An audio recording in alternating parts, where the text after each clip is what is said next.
This house was built during the post-war in the 1950s and 60s.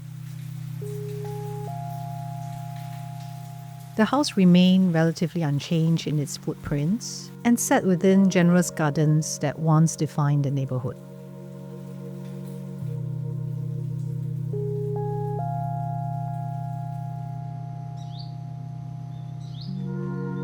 There were many things we loved about it: the colorful mosaic tiles, the patterned metal grills, and simply just how the single-story house sits quietly within the garden, which is something we don't get to see these days.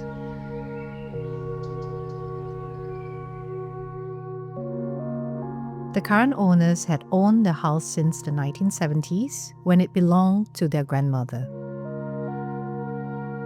The original house came with 3 bedrooms and 2 bathrooms. As they needed more space to accommodate a growing family, we extended it to 4 bedrooms, each with its own bathroom, and added a small living room at the back of the house.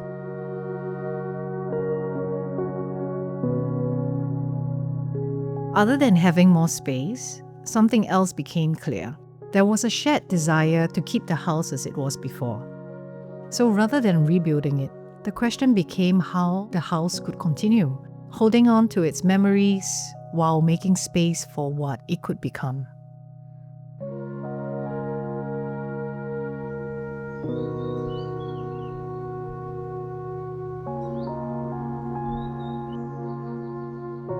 The entrance is approached through a garden, where brick screens and pattern elements form a more porous threshold between inside and outside.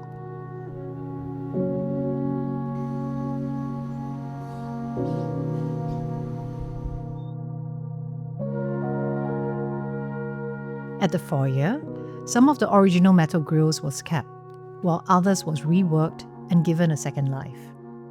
The patterns on these grills also became a design reference for the brick screens and the tiles around the entry and other parts of the house.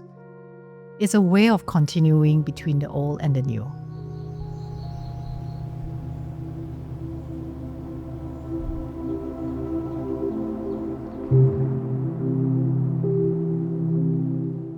The living room remains its original position, with 2 bedrooms on the side. The intention was to extend it gently towards the garden. A soft arc frames the entry into the space, concealing an existing column so that the transition feels more like a passage than a correction. As you move through, the space begins to open up slightly, revealing itself in layers rather than all at once. The room holds many objects collected over time, small traces of their travel, memory, and daily life. These are not just decorative elements, but things that carries personal histories and experience. So the living room becomes not only a place for gathering, but also a place for remembering. Behind the open shelves, the dining room is between the living area and the kitchen. It also sits between the original house and new extension. What's nice here is that there is a certain openness to it, with a direct view of the garden outside, and it's naturally well ventilated.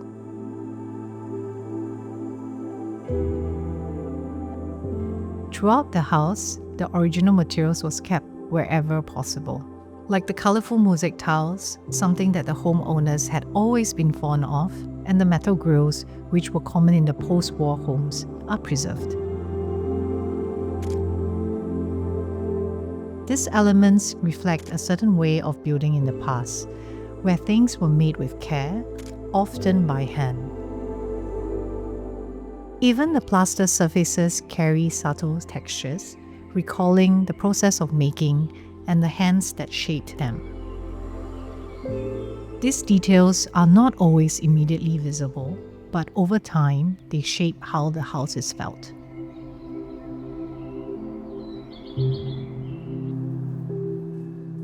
The original house had a large garden, but it was not fully utilized in a way the family would have preferred. At the same time, the direct sunlight made certain spaces difficult to use throughout the day. So the question became, How do we improve these conditions while it's still keeping the qualities of the original house?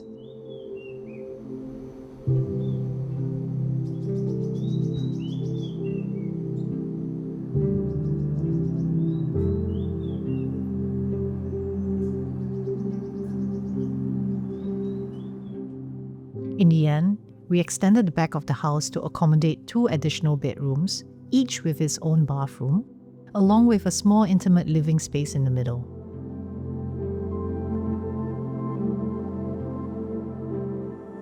Each room has its own sense of privacy while still remaining connected through the shared landscape of the courtyard. It's quieter and more intimate area here. There is a different rhythm, less about openness and more about proximity. At the same time, it remains connected to the rest of the house. So even when the house grows, it still maintains a sense of intimacy.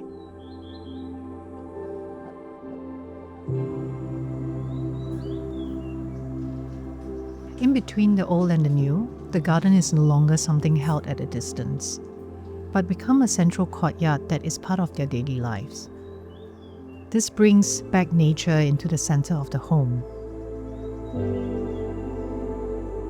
Rather than opening outward, the house now turns inward. And with this shift, the house can breathe a little better. There is something quite rare about single-story house today. Perhaps it's the closeness to the ground, or the way it maintains a certain scale. There is also a quiet realization that what's enough is enough. The house is not trying to be more than what it needs to be. Moments like listening to the rain as it moves across the courtyard, a record playing softly in the background, or meals shared slowly, where conversation linger and remembered.